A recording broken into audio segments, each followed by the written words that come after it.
Next topic समावेशी शिक्षा की परिभाषा। समावेशी शिक्षा की परिभाषा माइकल एवं जियान ग्रेको के अनुसार ठीक क्या कहते हैं?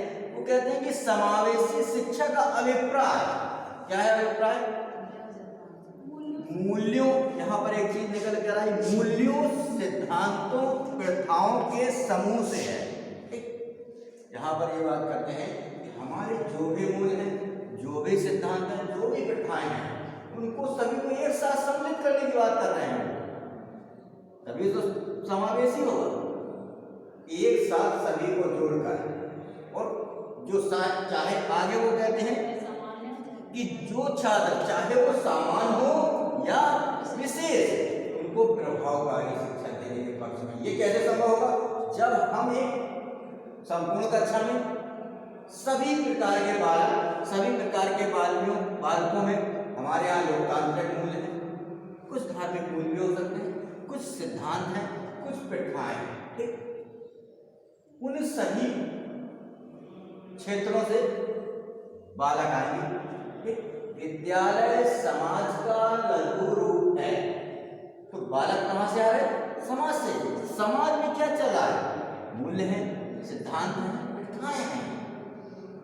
हर तरह का बालक हमारी कक्षा में आ रहा है, चाहे वो कैसा हो, चाहे वो सामान्य हो या विशेष हो, लेकिन हमें शिक्षा कैसी देनी है? प्रभावकारी शिक्षा देनी है। जब हम प्रभावकारी शिक्षा देंगे तो निश्चित तौर पर जो हमारे सामान्य बच्चे हैं, विशेष बच्चे हैं, वो उनमें किसी प्रकार की कुंठा या किसी प्रकार का कॉम्प्लेक्स होने की कोई संभावना नहीं होगी। और दोनों ही सामान्य बालक तो मुख्य धारा में, विशेष बालक भी मुख्य धारा में आ जाएंगे। शिक्षा चाहिए, सेवा चाहिए। शिक्षा के बाद जब वो पुनः समाज में लौटेंगे और एक समाज का अंग हो जाएंगे। अभी तक क्या था कि वो एक समाज के अंग न होकर एक पृथक रूप से कहीं भी अन्य विद्यालय में पढ़े, वहां से जब वो पुनः वापस लौट कर आए, परिस्थिति क्या हुई कि अपने आप को मुख्य धारा से जोड़ नहीं पाए। उनके अंदर एक कॉम्प्लेक्स सदा रहा कि हमने कोई ना कोई शारीरिक तौर पर कमी है।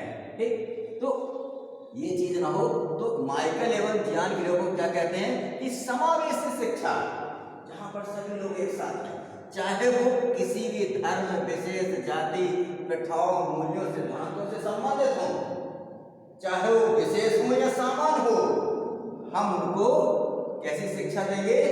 प्रभावकारी, जिससे उनका सर्वांगीण विकास हो सके।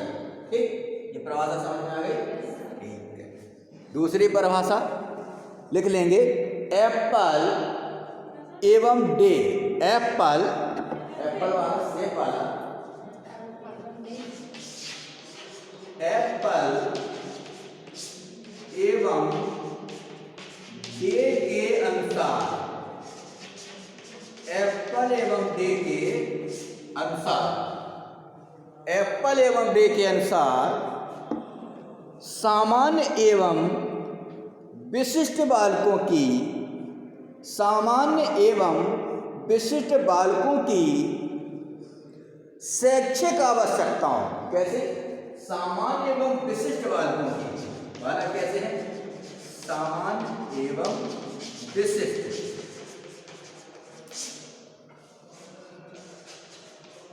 कैसी आवश्यकता है? शैक्षिक आवश्यकता है। सामान्य एवं विशिष्ट बालकों की शैक्षिक आवश्यकताओं के संक्रमण और मेल को, शैक्षिक आवश्यकताओं के संक्रमण एवं मेल को समावेशी शिक्षा कहते हैं। एप्पल एवं डे महोदय क्या कह रहे हैं कि सामान्य एवं विशिष्ट बालकों की शैक्षिक आवश्यकताओं के संक्रमण एवं मेल को समावेशी शिक्षा कहते हैं। अब यहां पर सामान्य बालक आपको समझ में आ गया, विशिष्ट बालक समझ में आ गया, वो आगे क्या करेंगे? शैक्षिक आवश्यकताओं के संक्रमण और मेल को। यहां संक्रमण की क्या बात है? आपने देखा होगा भूमि दो प्रकार की होती है, संक्रमण या संक्रमण। संक्रमण के मतलब जहां जोता बकरा जाए, ठीक है, तो ऐसे ही संक्रमण तो ये आवश्यकताओं का संकलन, जो आवश्यकताएं हैं वो आवश्यकताएं क्या है, उन आवश्यकताओं की पूर्ति आवश्यक है। बालक है, आपने पढ़ा उद्देश्य कौन कौन से हैं, शारीरिक, मानसिक, संवेगात्मक। वो अगर नहीं है तो सामान्य तौर पर हम देख सकते हैं, आपने देखा मास्लो का सिद्धांत। मास्लो का सिद्धांत क्या कहता है कि शारीरिक आवश्यकताएं हैं, दैहिक आवश्यकताएं जब पूरी हो जाती हैं, भोजन की आवश्यकताएं, फिर आप समाज में स्थान बनाते हैं, फिर अपने आप की स्वयं सिद्धि करते हैं, फिर समाज में आप ख्याति प्राप्त करते हैं। तो ये आवश्यकताएं, हमारी जो भी आवश्यकताएं हैं, शारीरिक, मानसिक, भौतिक, उन आवश्यकताओं में अब जो शैक्षिक आवश्यकताएं, भाई समावेशी शिक्षा में जो आने वाले बालक कौन है, विशिष्ट सामान्य, उन बालकों की जो शैक्षिक आवश्यकताएं हैं, उन आवश्यकताओं को एक साथ, यहाँ पर क्या है, संक्रमण और मेल आवश्यकताएं हैं, उन आवश्यकताओं में एक ही कक्षा में, समावेशी कक्षा में, चाहे विशेष बालक हो या सामान्य हो, प्रतिभाशाली हो, पिछड़े हुए हो, जो भी है, उन सभी को उनकी जो आवश्यकताएं, उन आवश्यकताओं की पूर्ति के लिए, शैक्षिक आवश्यकताओं की पूर्ति के लिए, और एक साथ एक ही कक्षा में आप एक ही बार में आप शिक्षण कार्य करके उनकी जो आवश्यकताएं हैं उनकी पूर्ति कर सकते हैं। और जो बालक विशेष है, सामान्य है, उनको एक ही बार में ऐसी विधियों के माध्यम से, ऐसी प्रयोगात्मक विधियों के माध्यम से, शिक्षण सूत्रों के माध्यम से उन बालकों की जो शैक्षिक आवश्यकता है उसकी आप पूर्ति करके एक ही समावेशी कक्षा में आप उनका सर्वांगीण विकास करने के लिए उन्हें अग्रसर कर सकते हैं, जिससे उनका सर्वांगीण विकास हो सके, उनमें किसी प्रकार की कोई कमी ना रह सके। ठीक, तीसरी परिभाषा और लिख लो। एम मैनी बन्नान के अनुसार, तीसरी परिभाषा एम मैनी बन्नान के अनुसार, एम मैनी बन्नान, एम मैनी बन्नान के अनुसार समावेशी शिक्षा उस स्थिति, नीति तथा प्रक्रिया का परिपालन है, समावेशी शिक्षा उस स्थिति, नीति तथा प्रक्रिया का परिपालन है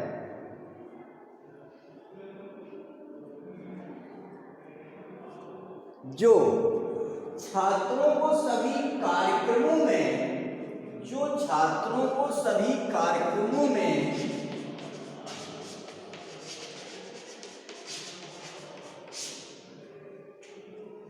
जो छात्रों को सभी कार्यक्रमों में भाग लेने की अनुमति प्रदान करती है, जो छात्रों को सभी कार्यक्रमों में भाग लेने की अनुमति प्रदान करती है।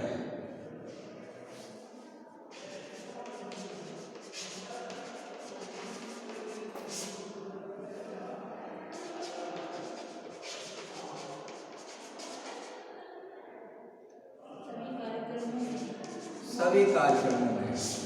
अब ये बात तो अब आई सामने कि समावेशी शिक्षा नीति और प्रक्रिया का परिपालन है। ठीक, अब परिपालन है तो क्या कहते हैं, छात्रों को सभी कार्यक्रमों में भाग लेने का अवसर या अनुमति प्रदान करते हैं, समान रूप से अनुमति प्रदान कर रही है। समावेशी शिक्षा क्या है, समावेश। हमने इसका डिवाइडेशन कैसे किया था, समधन आवेश। यहाँ पर समान रूप से सभी को अनुमति किसको दी जा रही है, सभी को अनुमति प्रदान की जा रही है, सभी के समाना समान।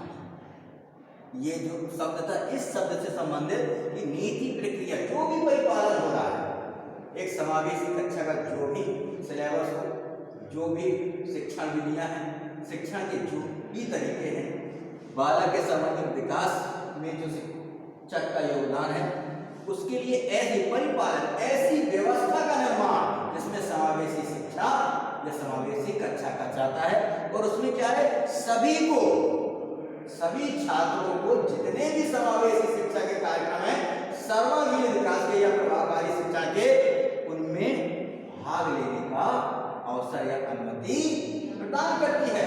ऐसा नहीं कह सकते कि आप विशिष्ट बालक हैं, आप में कुछ कमियां हैं। अगर कमियां हैं तो इंडोर आउटडोर अगर गेम भी है तो इंडोर आउटडोर दो प्रकार के गेम है, उनमें सहयोग प्रदान कर सकते हैं, लेकिन भाग सभी लेंगे। ठीक है, तो भाग लेने का अवसर प्रदान। पहले क्या था, पहले जब कॉन्सेप्ट था तो वो बच्चे अलग ही हो जाते थे, जब समाज अपना वापस लौटते थे तो वो अपने आप को सर्वाइव नहीं कर पाते हैं, कंफर्टेबल महसूस नहीं करते, उनके अंदर कहीं ना कहीं ये एक ग्रंथि रहते थे कि हमें कुछ कमियां हैं। जब एक ही कक्षा में सभी बच्चे बैठेंगे, एक ही कक्षा के आधार पर उनका शिक्षाकार होगा तो निश्चित तौर पर ये समस्याएं दूर होंगी और वह एक मुख्य धारा में, जो वास्तविक मुख्य धारा है, उस मुख्य धारा में समायोजित करके अपने आप का विकास कर पाएंगे और समाज में समायोजन स्थापित कर पाएंगे। ठीक, ये तो हो गई परिभाषाएं।